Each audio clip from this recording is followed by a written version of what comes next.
The more that the kind of thing that Trump does debases the dollar, the more incentive there will be for other groups of nations to make arrangements so that there are alternative payment and trading currencies.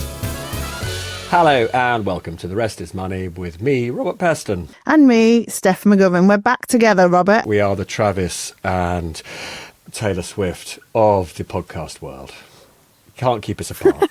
You can't keep us apart. So there's loads to talk about, despite it being the summer and, you would hope things calm down a bit over the summer. That is not the case when it comes to global economics. If anything, things have ramped up once again. And we're gonna start in the States, aren't we, with stuff going on there, and then bring it back to what's happening in Europe and, what's happening with borrowing costs for governments and lots to talk about. But we're going to start in the States, aren't we? Yeah, so bring us up to date with Trump's latest initiative to gain control of the US Federal Reserve, the central bank that sets interest rates for America. But, actually, it's the world's most important central bank. You could argue it sets interest rates for the world. So, this week, a massive fight kicked off. So Trump announced he was firing a governor at the Federal Reserve called Lisa Cook. However, she's refusing to go and in response is filing a lawsuit to challenge her removal. So she's basically suing the Trump administration. There's a standoff here. And I just want to give you some context to this fight before we go into explaining why it matters and what it means. So Lisa Cook is an economist. She's got a really incredible CV. Before joining the Fed, she worked for Obama's Council of Economic Advisors. She was at the US Treasury as well. She was appointed to the board of the Fed in 2022 by Biden's administration. She was the first African-American woman to get that job as well. Now, as part of this job, she is a member of the independent board that, as Robert was just saying, at the Fed, who decides rates. And as we've talked about a lot on this podcast, Trump's been desperate for the Fed to cut rates, which they haven't been doing. And Lisa Cook is one of the people responsible for this. And he wants to replace her fundamentally with someone who will basically do what he wants. So what it looks like Trump has done here is basically cooked up a reason to try and get rid of her using a kind of constitutional law that says someone can be removed from the Fed at the president's discretion for cause. And that's the key here, the for cause bit. So in this case, he's saying that the for cause is that she made false statements on her mortgage applications in 2021. So this is before she joined the Fed, and it's to do with the status of whether these two properties were primary residences or not. Now, Lisa Cook's lawyer, her legal team, are saying this is rubbish. The evidence that Trump says he has is not legit. But there's another part of this story that I think is really important in terms of context before we get into the implications of it. This is not the first person Trump has accused of mortgage fraud to try and get rid of them. So the New York Attorney General, Letitia James, has also been accused of it. And she is someone who, when you look at what she's done in her career, has won a civil fraud case against Trump for manipulating the value of his properties to mislead lenders and insurers. So she is also someone Trump clearly doesn't like. So what it looks like is going on here is Trump's trying to dig up dirt on the people he doesn't like. So that legal fight is going to continue. But what's important here is, Robert, is this is not good for the economy, isn't it, in terms of what's going on here with Trump trying to control the Fed and what they do. There are so many interesting aspects of this. It's almost impossible to know where to start, but let's just begin by looking at the market reaction. What we've seen is something that is a slightly unusual phenomenon, which is because there is a widespread view that Trump is likely to have more influence over the US Federal Reserve and how it sets interest rates. We have seen short-term interest rates fall a bit, but simultaneously, because investors and economists worry that that will lead to rising inflation, the cost for the government of borrowing for 30 years, for the long term, has risen. And so you've had interest rates in the States going at the short end and the long end in opposite directions. And what this represents is the concern that if Trump were to get his wish of being able to, in a sense, set interest rates on the basis of his political needs, that will lead to stimulus in the short term, but higher inflation over the succeeding months and years.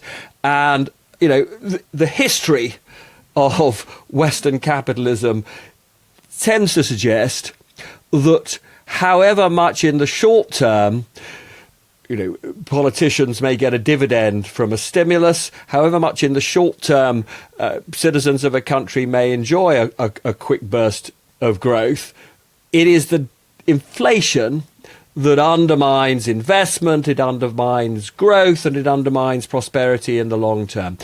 And so I guess the big fear here, and this is not just a fear about what's happening in America, it's also a fear rather more widespread across particularly the developed world, is whether we are heading back to the kind of boom and bust that we experienced in the 1970s. So coming back to that, Robert, what do you think is going to happen here then in terms of how this plays out? I mean, in a way, what's coming home to roost is something that, you know, has been an issue ever since central banks across the world progressively got more control over interest rates. You know, the US Federal Reserve broadly got independence in the 1950s. Up to that point, it was under an obligation to help the US government borrow at lower rates. And after some legislation and a very tense negotiation between the central bank and the government of the time, it then did get more or less the kind of independent powers to set interest rates that it has today. And we didn't get that kind of independence, or the Bank of England didn't get that kind of independence until 1997.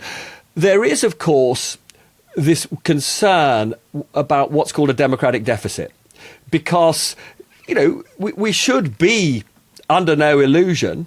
The power to set interest rates is an enormously important power in terms of our prosperity. The practice of giving independence to central banks has tended, the evidence would sort of show overwhelmingly, that it's tended to lead to lower inflation and relatively greater economic stability. But equally, it's important to notice, and actually, funnily enough, this was something that you sort of did talk about a bit when, you know, the Bank of England was putting up interest rates to tackle rising inflation. These people at these central banks are not elected, right? And they sort of, you know, they do, you know, one of the reasons that Trump is finding it so difficult to get rid of Lisa Cook and has found it impossible to get rid of the chairman of the Federal Reserve, despite the fact that he had been talking about wanting to do that, is these people have extraordinarily powerful tenure. It's almost impossible for politicians to sack them. But the corollary of that is, if it's almost impossible to sack them, it's almost impossible for politicians and therefore voters to hold them to account. They all have to give evidence, you know, whether it's in the UK to the Treasury Select Committee, whether it's in the states to, you know, the various congressional bodies. But nonetheless, they can basically do what they like. And that's the point about independence. But of course, you know, if you think, and let's be clear, they're not infallible, these institutions, that central banks periodically make mistakes. And, you know, for example, in the UK, I think there's a fairly strong argument that the massive money creation, quantitative easing it did during COVID was a mistake. But they sort of get away with it. They don't even, in the end, do much in the way of saying sorry for those kinds of things. So what I'm saying is that Trump is actually tapping into an underlying unease about this system, which is, are any of these central banks, in a sense, subject to enough democratic control? Which is not to say that what Trump is doing is a good thing. I could see that argument being made for someone who was like a rational leader, but he's not doing it because he thinks that these people are not being held to account. He's doing it so he can just have control over them, isn't he? Everything in his life's about control. But just on that, Robert, I wanted to ask you something then. If they were people who were elected into it democratically, isn't there a danger then that they would then make decisions economically based on short-term electoral wins rather than on longer-term prosperity for the economy? Because fundamentally, that's the issue that we constantly talk about with when fiscal policy is made, when decisions are made by the Chancellor, or it seems like it's based quite often on them wanting to win that popularity from the electorate so that they get back in at the next election. And wouldn't that happen with economics then, when monetary policy would be made by people who are thinking about trying to keep their position on the committee rather than actually what's the best thing for the country? So you're absolutely right. I think that a system of electing the people who sit on these various boards that set interest rates, whether it's the Federal Open Markets Committee in America or whether it's the Monetary Policy Committee in the UK, a system of electing these people would be a disaster because, of course, they would all be obsessed with their re-election. And you're right that history would suggest, therefore, they would not make the kind of tough, unpopular decisions that we need these people to periodically make when there is a risk of inflation rising. So I'm not arguing for direct elections of these people, and I'm also not saying that there's some very simple route to better holding them to account. But my argument is just that Trump is tapping into something that is real, which is that very often these people make mistakes and they they very often don't even say sorry. Right, and occasionally, in a very technical sense, they'll stand up and try and explain how they managed to make these misjudgments. But I've always been uncomfortable. Ever since we saw this great global trend towards giving independence, I've just been uncomfortable with the power that these people have relative to our ability to basically, get them to explain and learn when things go wrong. Putting that to one side, though, there's a concern here, a much bigger issue around the central banks losing their independence. And that's something you're worried about, isn't it, Robert? Yes. And just to summarise what he's doing, he's trying to get rid of Lisa Cook.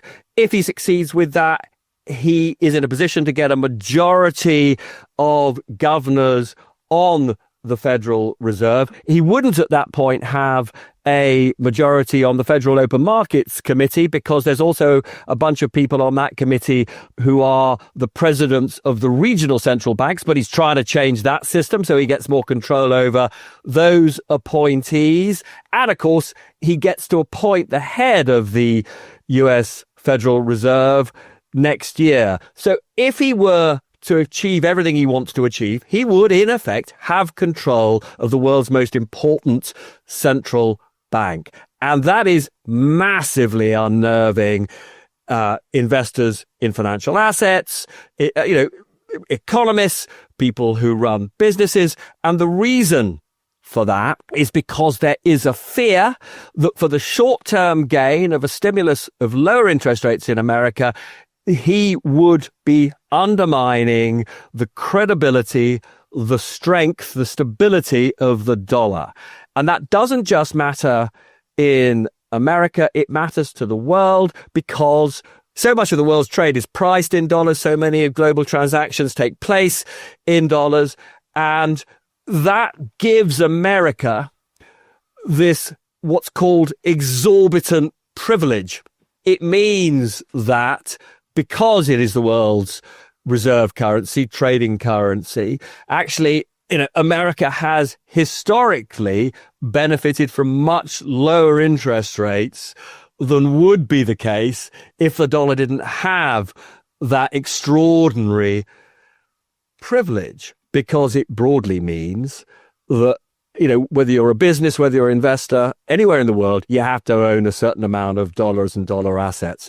And the more that people lose confidence in the stability of the dollar, the more that the kind of thing that Trump does debases the dollar, the more incentive there will be for other groups of nations to make arrangements so that there are alternative payment and trading currencies. Yeah, it really is an example of that thing, you often hear in the headlines whenever we talk about the American economy, is that they sneeze and we catch a cold. Like, it's a real clear example of how this issue, it really has its tentacles spread right across the world. So can I ask you, though, on that reserve currency point, if there was to be a move away from the dollar being the reserve currency, and you mentioned the BRICS one, and I remember we talked about at the time when Putin was talking about all that, but what do you think it's most likely to be? Would it be the euro? Would it be the yen? Would it, could it potentially be a cryptocurrency type system? I mean, that seems like a million years off, but who knows? But what do you what's your feeling if there was a move away from the dollar as the reserve currency? So look, this is obviously early days, and a lot of it will depend on, essentially whether Trump is successful in gaining control of the Fed. Look, there's been a lot of evidence so far that when the going gets tough, Trump heads off in the opposite direction. And we've seen that with tariffs. So, we should be clear that although he's damaging at the moment the perception of Fed independence, he hasn't yet blown up the institution. And it is yet possible that that won't happen. But let's take a worst case scenario. Yes, there's an enormous amount of financial innovation going on in the world. And, there is, for example, there's an acceleration in the creation of one version of cryptocurrency, which are these stable coins. There is certainly a theoretical possibility that you could see the rapid growth of an alternative global payment mechanism. The central bankers at that point would have absolute kittens, because there are scenarios in which their power to regulate how much money there is in the world and the cost of money would be massively undermined if we saw the growth of some kind of generally accepted form of crypto payment. But as I say, we've also seen these initiatives to set up rival payment mechanisms. And, China to an extent has already done that, because with sanctions being imposed on so many countries by America, Russia is the obvious example. Sanctions only work when payments for goods and services are in dollars. And so there are already big incentives for the likes of China to put in place alternative payment mechanisms to get round sanctions so that they can continue to trade with, countries like Russia. Well, that's the US boxed off, isn't it? But I think we should talk about what's happening in the UK and the fact that borrowing costs for the UK government have hit a 27-year high. So what's going on? We'll tell you after the break. Should we look at what's going on here then? Because we've seen there were quite a few headlines this week, obviously, because we saw the cost of borrowing for the UK government hit a 27-year high. So, typically what you look at is that 30-year yield on gilts. It climbed over to over 5.6%. And, I think important context to this is, obviously, when Liz Truss did that mini budget a couple of years ago, that, caused absolute chaos in terms of, well, we've talked about this a lot, haven't we, about what was really behind all the chaos. But at that point, the yield on 30-year gilts was at 5%. So we're above that now. This increased cost of borrowing for the government is really bad news, because it's adding, tens of billions, if not near 100 billion a year to the cost of their borrowing. almost 10% of annual budget. So what's going on, Robert? What's your take on what's happening here with it being so expensive now for the government to borrow money? The economy is not growing fast enough to give investors confidence that the government will be able to bring the debt burden down. I explain that very simple sum that when you've effectively got, as we got in the UK, debt, 100% of GDP, and if the so-called natural rate of interest is higher than the sustainable growth rate, which it appears to be in the UK, then you run the risk that simply as a result of the interest that the government is paying, and the government is currently paying, £100 billion plus of interest every single year, that, the government simply can't raise enough in tax revenues in the normal run of things to bring the debt down. So you get into a debt or death spiral where simply paying the interest in a low growth economy means that the debts of the government go up and up every year. And that spooks investors. And so, you need to somehow break that vicious trend. And the only way you can do that is either to get the growth rate up sustainably. And at the moment, one does, have doubts that the government is being ambitious enough in terms of its structural reforms to get the growth rate up. There are only two other things you can do. You can massively cut public spending. You'd argue politically impossible for this government, particularly at a time when in many departments there's a squeeze going on anyway. And then putting up taxes is a double-edged sword, because yes, you could put up taxes massively, but that would undermine the confidence of the private sector, and it would do very little to get the growth rate up. And so putting up taxes might work in the short term, but it ain't going to work in the longer term. And that's why, relative to many of our competitor countries, we have genuinely, worryingly, that the yield on gilts, the price that the government pays to borrow, is worryingly high. There is just one thing, though, I do want to point out. I noticed there was a bit of talk in the last few days about if nothing is done to correct this significant increase in the debt burden of the UK, that we would go back to the kind of crisis we saw in the 1970s and go cap in hand to the International Monetary Fund. That is not what would happen, because unlike the 1970s, one of the advantages of having an independent central bank, which we did not have in the 1970s, and one of the advantages of having a free floating currency and no capital controls, which again we did not have in the 1970s, is that in the event that you had a real fiscal crisis and debt level, the price of government debt really tanked, and there was a real issue of the government not being able to borrow.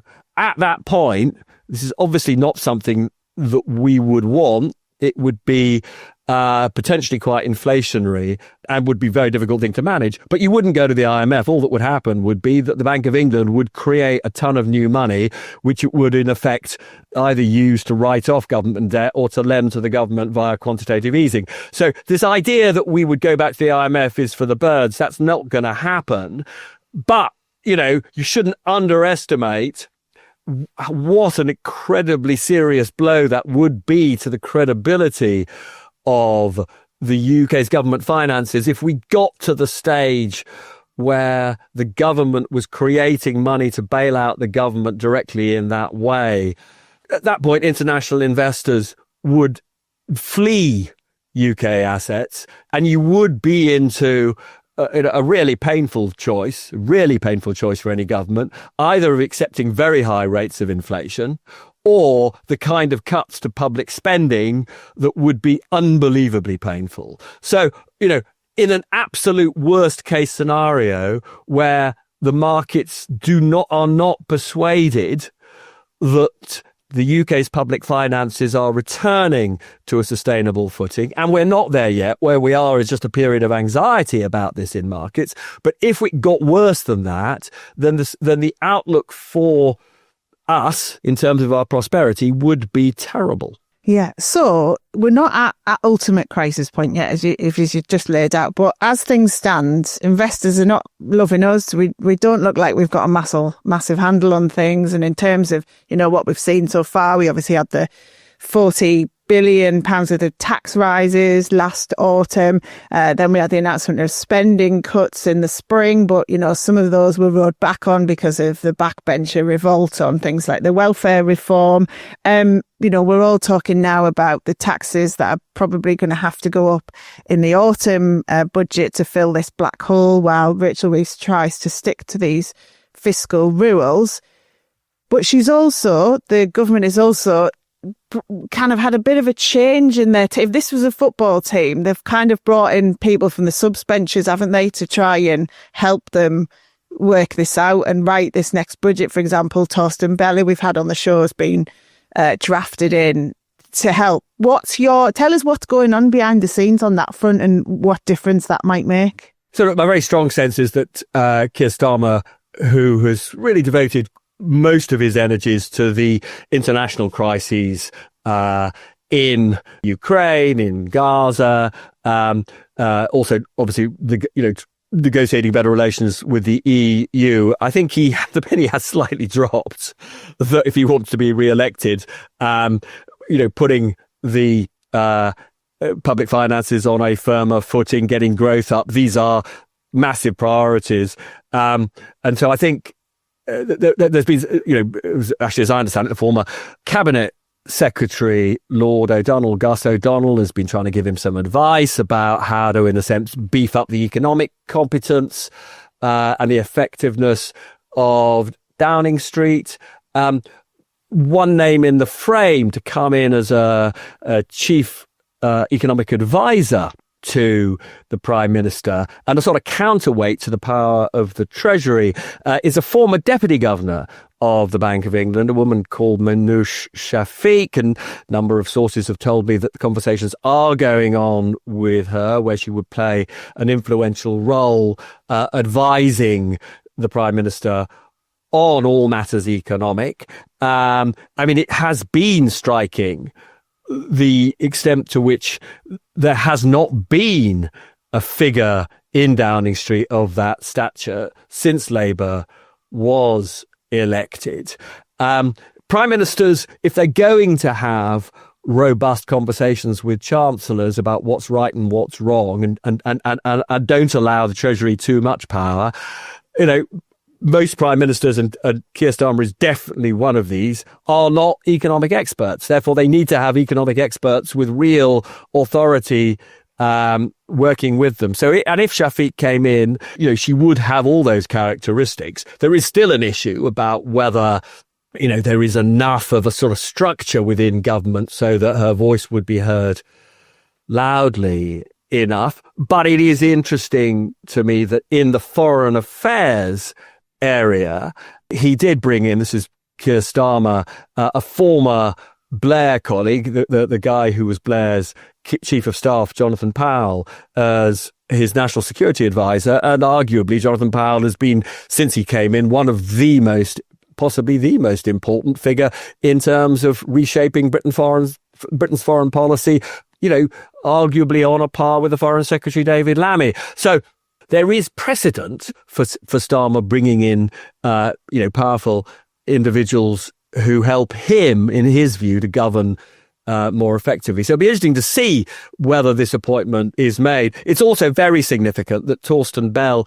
I still laugh at when he came on this program when he was still running the Resolution Foundation. It was the day. It was literally hours before Rishi Sunak called the general election. We actually asked him on the programme that morning, are you going to be an MP? And he said, no, never. There's no way. And then literally within hours, he became a candidate. It was very funny. Anyway, he was drafted into the Treasury a few months ago, but he was put in a box. He was put in a box to basically sort out pension reform.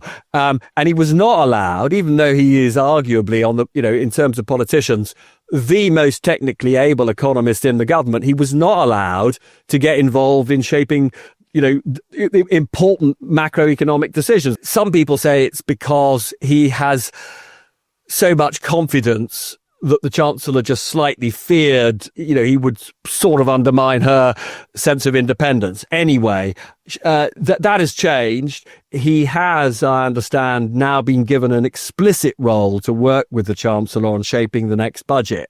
And so, again, that is a big shift. And there are a lot of people who admire Torsten Bell. So it'll be very interesting to see whether, as a result of his involvement, they come up with a budget that people would say was, in particular on this, the two aims, prove that the debt is being managed in a sustainable way, but secondly, make sure that at the very least the kind of tax changes you make don't undermine growth, and if you can possibly do it, make some tax changes that boost growth. Well, wouldn't that be brilliant if it happened?